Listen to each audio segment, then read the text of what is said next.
যে মেয়ে বিয়ের নাম শুনলে মামির সাথে ঝগড়া বাঁধাতো সে নিজ মুখে বলছে বিয়ে করবে। কৌশিক অবাকের সহিত জিজ্ঞেস করলো কাশপিয়াকে, তুই ঠিক আছিস বোন? কাশপিয়া প্রত্যুত্তরে বলল, ঠিক থাকবো না কেন? তুমি এমন ভাব করছো মনে হচ্ছে আমি আকাশে চাঁদ এনে দিতে বলেছি। বলেছি ভালো দেখে একটা বর এনে দিতে। এমন অবাক হওয়ার কি আছে তাতে? কৌশিক এবার নিজেকে স্বাভাবিক করলো। একবার তাকালো কাশপিয়ার দিকে, আবার তাকালো ইয়ানার দিকে। তারপর ঠাট্টার স্বরে বলল কৌশিক, তা তো দেবই।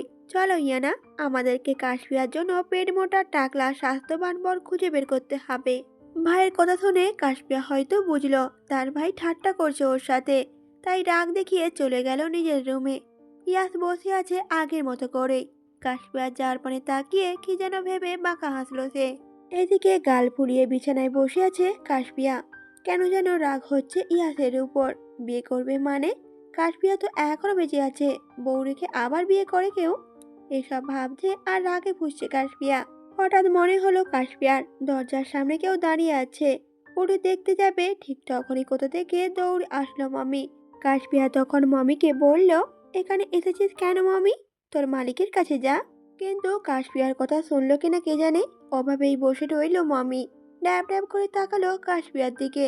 তারপর কিছুক্ষণ পরে আবারও গিয়ে বসলো পায়ের কাছে। এমন আদরে বিড়ালটার ওপর কাশপিয়া আর রাগ করে থাকবে কিভাবে? তাই মুচকি হেসে হাঁটু গেড়ে বসলো মেঝেতে। মামিকে কোলে তুলে নিয়ে বলল সে, মামি, তুই ওই তিতা করলা লোকটার সাথে কিভাবে থাকিস রে? তখনই এক পরিচিত কণ্ঠস্বর বলল, যেভাবে তুমি থাকতে। পরিচিত কণ্ঠস্বর কানে আসতেই দরজার দিকে তাকালো কাশপিয়া। বুকে দুই হাত ভাঁজ করে দরজার সাথে হেলান দিয়ে দাঁড়িয়ে আছে ইয়াস। কাশপিয়া ও চোখ সরিয়ে নিল অন্যদিকে। ইয়াস দরজাটা আটকে দিয়ে একটু একটু করে এগিয়ে আসলো কাশপিয়ার দিকে। অভিমানের যে অভিমান এখনো ভাঙেনি সেটা ভালোই বুঝতে পারছে ইয়াস। কিন্তু ইয়াসও যে ঠিক করে নিয়েছে আজকে তার উপমার মনে থাকা সব রাগ অভিমান সরিয়ে দেবে নিজের ভালোবাসা দিয়ে। ইয়াস এবার মুচকি হেসে বলল, এত অভিমান কেন করছো উপমা?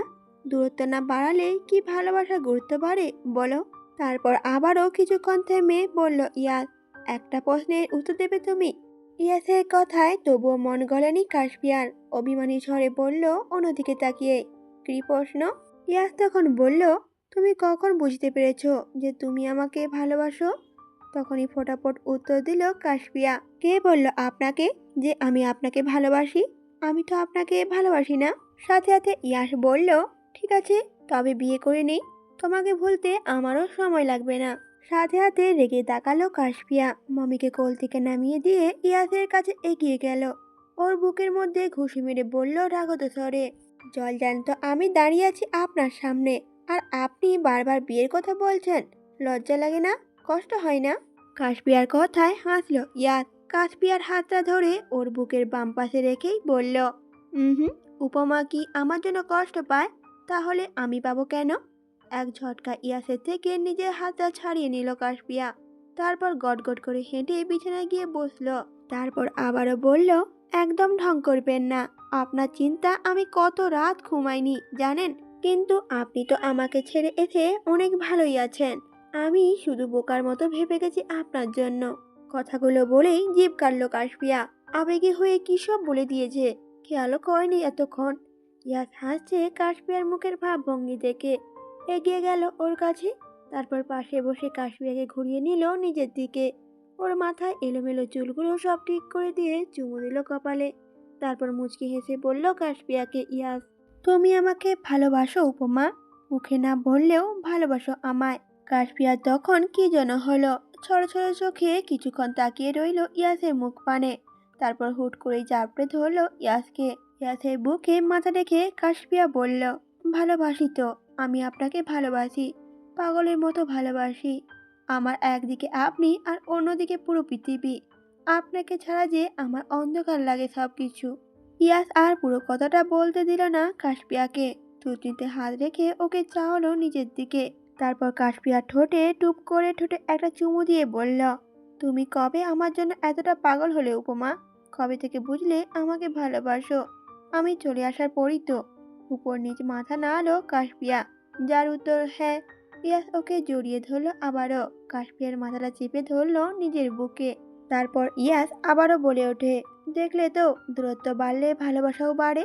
তোমার জীবনে আমার প্রয়োজনীয়তা বোঝানোর জন্যই আমাকে এত কিছু করতে হলো। ড্রয়িং রুমে বসেছিলেন সুফিয়া বেগম। একটু আগেই কথা বললেন কাশপিয়ার সাথে।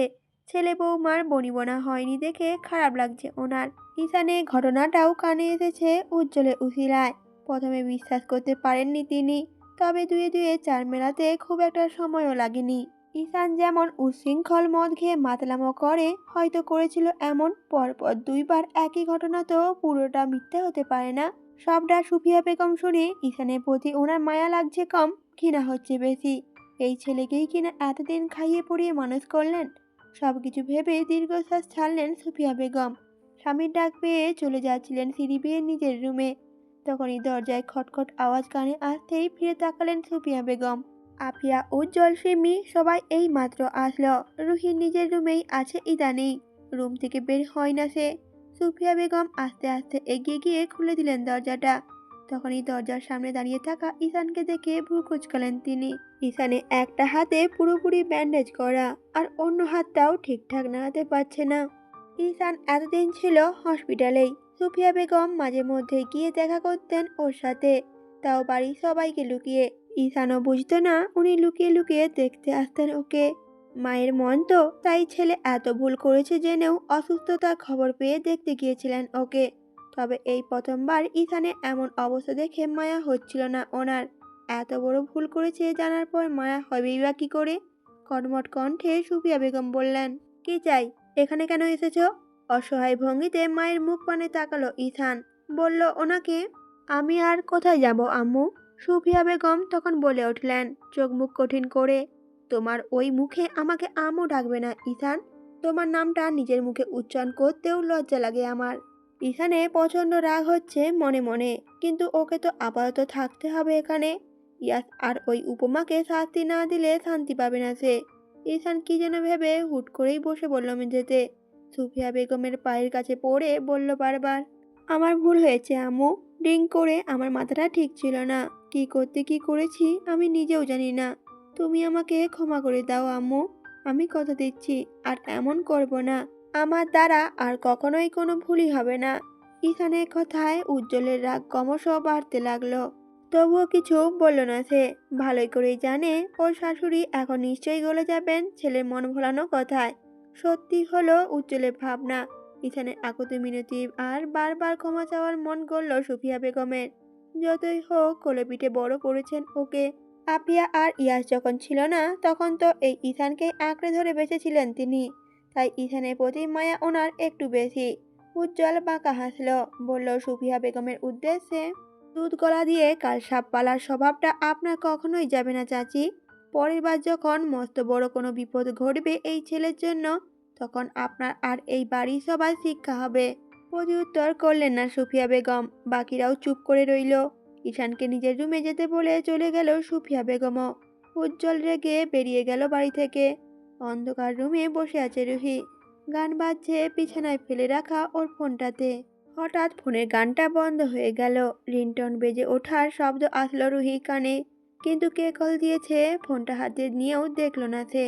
রুহির যে মন জুড়ে বিষণ্ণতা, প্রিয় মানুষকে না পাওয়ার আক্ষেপ, এক অপূর্ণতা নিয়ে মরে যেতে হবে ভাবলেও নিজের ভাগ্যের উপর হাসি পায় ওর। আলহকি সব কষ্ট, সব না পাওয়া ওর ভাগ্যেই লিখেছিলেন। এদিকে বারবার রিংটন বেজে কেটেও যাচ্ছে। রুহির মনে হলো এবার কলটা রিসিভ করা দরকার। ফোনটা হাতে নিতেই দেখলো ইয়াসের নাম্বার। নিজেকে স্থির করে কল দিল ইয়াসের নাম্বারে। প্রথমবার রিংটন বাজতেই ইয়াস রিসিভ করে নিল কলটা। কথা বলল না রুহি। অপেক্ষা করলো ইয়াসের কণ্ঠস্বর শুনবে বলে। সত্যি হলো ওর ভাবনা। রুহি কিছু বলার আগেই বলল ইয়াস, কেমন আছো রুহি? দীর্ঘশ্বাস ছেড়ে উচ্চারণ করলো রুহি। ভালো আছি। প্রতিউত্তরে ইয়াসও বলল, রুহি, তুমি ঠিকমতো ওষুধ খাচ্ছ না কেন? তুমি তো কখনোই এতটা অবুঝ ছিলে না। রুহি বুঝলো উজ্জ্বল হয়তো বলেছে ইয়াসকে ওকে ফোন দিয়ে কথা বলতে। উজ্জ্বল কি ভাবলো? ইয়াসের সাথে কথা বললে রুহির মন খারাপ চলে যাবে। উজ্জ্বল হয়তো জানে না রুহির মন খারাপের কারণ, নইলে কি আর বলতো ইয়াসকে ওর মন ভালো করার দায়িত্ব নিতে। নিজেকে স্বাভাবিক করে বলল রুহি, ঔষধ খেয়ে কি হবে ইয়াস? সেই তো মারা যাব আমি। ইয়াসের কষ্ট হলো রুহি কথায়। রুহি এই প্রশ্নের উত্তর নেই ওর কাছে, তবুও বলল সান্ত্বনা দিয়ে, তোমার কিছুই হবে না রুহি, আমরা সবাই আছি তো। রুহি মেঝেতে বসে থেকেই খাটের সাথে মাথাটা এলিয়ে দিল, বলল দীর্ঘশ্বাস ছেড়ে, সবার দরকার ছিল না ইয়াস, কেবল তুমি থাকলেই আমার হয়ে যেত, কিন্তু তুমি তো আমার হলে না, তোমাকে না পাওয়ার আক্ষেপ যে আমার কোনোদিনও যাবে না। রুহির কথায় ইয়াস চোখ বন্ধ করে শ্বাস ছাড়ল। কি বলে বুঝাবে রুহিকে? এতটা অবুঝ কেন রুহি? ইয়াসই বা কি করবে? ওর হৃদয়ে একমাত্র রানী যে উপমা। ইয়াসের সবটুকু ভালোবাসা কেবল উপমা পর্যন্তই সীমাবদ্ধ। অন্য কাউকে কিভাবে ভালোবাসবে ইয়াস? এ যে কোনো কালেই সম্ভব নয়। ইয়াসের নীরবতা দেখে রুহি মুচকি হাসল, বলল ইয়াসকে, তুমি আমাকে স্বার্থপর ভাবছো তো ইয়াস? সত্যিই আমি স্বার্থপর। তোমার ব্যাপারে আমি বরাবরই স্বার্থপর। দেখেছো, তোমাকে ভুলে যাব বলেও আমার পাগল মন কেবল তোমাকে নিয়েই ভাবছে। মৃত্যুর দ্বার প্রান্তে দাঁড়িয়েও যদি কেউ আমাকে জিজ্ঞেস করে আমি কি চাই, আমি তোমাকেই চাইবো ইয়াস, যেভাবে তুমি চাইবে তোমার উপমাকে। অবাক হয়ে বলল ইয়াস। রুহি। রুহি বুঝলো ইয়াস বিরক্ত হচ্ছে ওর কথায়, তাই আবারও বলল রুহি, রাখছি। তোমাকে চেয়ে আমি নিজের পাপ বাড়াতে চাই না। তুমি ভালো থেকো ইয়াস, পৃথিবীর সব ভালো তোমার হোক, তোমার কপালেই সব ভালো জুটুক। আমাকে একটু মনে রেখো, ভালোবাসা না হোক ঘৃণায়, তবুও প্লিজ মনে রেখো। কথাগুলো বলেই বড় বড় শ্বাস ফেলল রুহি। ওর আজকাল শ্বাস নিতেও খুব কষ্ট হয়। ফোনের স্ক্রিনের দিকে তাকালো রুহি। ইয়াসকে এতক্ষণ কি বলেছে ভেবেও রাগ লাগছে নিজের ওপর। ফোনের ওপাশে ইয়াস হয়তো বুঝলো রুহি অবস্থা কি হয়েছে, তাই দীর্ঘশ্বাস ছাড়ল ইয়াস। চিন্তিত কণ্ঠে উচ্চারণ করলো কেবল, রুহি তুমি অসুস্থ, এত কথা বলো না। প্রতি উত্তরে রুহি বলল, কলটা কেটে দাও ইয়াস, আর আমাকে কল দিও না তুমি। ইয়াসও শুনল রুহির কথা, কলটা কেটে দিল কিছুক্ষণ অপেক্ষা করে। আজকে নিজেকে বড় স্বার্থপর লাগছে ইয়াসের কাছে। ইয়াস রুহিকে যে নিজের সবসময় বনি ভেবে এসেছে চিরকাল, ওর পাগলামিতে সাইজ জানায়নি কখনোই, কিন্তু মেয়েটা যে এখন ওকে পাগলের মতো ভালোবাসে, দেশে না গেলে বুঝতোই না ইয়াস। গিয়েছিল তো তার ভালোবাসাকে খুঁজতে, কারো মন ভাঙার কারণ হয়ে ফিরে আসতে হবে জানা ছিল না ওর। কাশপিয়া এতক্ষণ দাঁড়িয়েছিল ওর ব্যালকনিতে, কথা বলে যাচ্ছিল মমির সাথে। তখনই হঠাৎ চোখে পড়ল পাশের ফ্ল্যাটের দিকে। ওর রুমে ব্যালকনি বরাবর ইয়াসের রুম। কাছের জানালার কাছে দাঁড়িয়ে আছে ইয়াস, এক ধ্যানে তাকিয়ে আছে কাশপিয়ার দিকে। কাশপিয়া যখন এসেছিল তখন বেছে বেছে ফ্ল্যাটের সবচেয়ে বড় রুমটাই দেওয়া হয়েছিল ওকে। শুনেছে এই রুমটাতে আগে ইয়ানা থাকতো। ভালোই হলো, ব্যালকনিতে আসার বাহানায় ইয়াসের উপর নজর রাখা যাবে। কৌশিকরা এখানে আসার পর ইয়ানার আব্বু আম্মু চলে গেছেন নিচতলায়, যেখানে আগে কৌশিকরা থাকতো। তবে ওনারা দেখা করে যান প্রতিদিনই এসে। কৌশিক এখন অনেকটাই সুস্থ আছে, আবার মন দেবে নিজের কাজে। আজকেই তো ওর লং ফার্ম থেকে নোটিশ এসেছে, সুস্থ হলে যেন জয়েন করে আবারও। কৌশিকের ল ফার্মে এক সিনিয়র এসেছে আজ, নাম ওনার রাকিব। কোনোভাবে হয়তো দেখেছে কাশপিয়াকে, কিছু না ভেবেই বিয়ের প্রস্তাব দিয়ে বসেছে কৌশিকের কাছে। প্রথমে কৌশিক আমতা আমতা করলেও পরে আবারও সায় দিল, কারণ কাশপিয়া বড় হয়েছে, বিয়ে তো ওকে দিতেই হবে। তাই দেরি না করে বিয়েটা এখনই দিলে মন্দ হবে না। ছেলেটাও সুন্দর, উচ্চশিক্ষিত, ভালো চাকরি করে, কাশপিয়ার সবসময় ভালো থাকবে ওর কাছে। কৌশিক এই বিয়েতে সম্মতি দিয়েছে দেখে রাগ হলো ইয়ানার। এ কেমন বিচার কৌশিকের? নিজে ভালোবেসে বিয়ে করলো, অথচ বোনকে জিজ্ঞেসও করলো না তার কোনো পছন্দ আছে কিনা। সবচেয়ে বড় কথা, কাশপিয়া তো বিবাহিত। ইয়াস এসব জানলে ঝামেলা বাঁধাবে নিশ্চয়ই। সকাল গড়িয়ে বিকেল হয়েছে, আকাশে মেঘ ডাকছে আজ। হুট করেই প্রকৃতি কেমন অশান্ত হয়ে উঠেছে। দরজায় ঠকঠক আওয়াজে ধ্যান ভাঙে কাশপিয়ার। তাকিয়ে দেখতে পেল কৌশিক আর ইয়ানাকে। কৌশিকের ঠোঁটের কোণে হাসি লেগে আছে, অথচ ইয়ানার মুখে কেমন রাগি রাগি ভাব। এই দুজনের মধ্যে ঝামেলা হলো কিনা বুঝতে পারছে না কাশপিয়া। ঝামেলা হলে তো আবার একসাথেও আসতো না দুজনে। হয়তো অন্য কারণে রেগে আছে ইয়ানা। মুখে হাসি টেনে ভাই ভাবিকে ভেতরে আসতে বলল কাশপিয়া। কৌশিকও এগিয়ে এসে কাশপিয়ার হাতে কিছু শপিং ব্যাগ ধরিয়ে দিল, বলল সেজে গুজে রেডি হতে। তবে কাশপিয়া বুঝল না কিছুই। ওরা কি কোনো অনুষ্ঠানে যাচ্ছে, নাকি বাড়িতে গেস্ট আসবে? কৌতূহলী হয়ে জিজ্ঞেস করলো কাশপিয়া, ভাইয়া সাজবো কেন, আমরা কি কোথাও যাচ্ছি? প্রতি উত্তরে কৌশিক বলল, না, বাসায় গেস্ট আসবে। কাশপিয়া অবাক হয়ে বলল, গেস্ট আসার সাথে আমার সাজগোজের কি সম্পর্ক? কৌশিকও তখন বলল, এত কথা বলিস না তো কাশপি, যা বলছি তাই কর।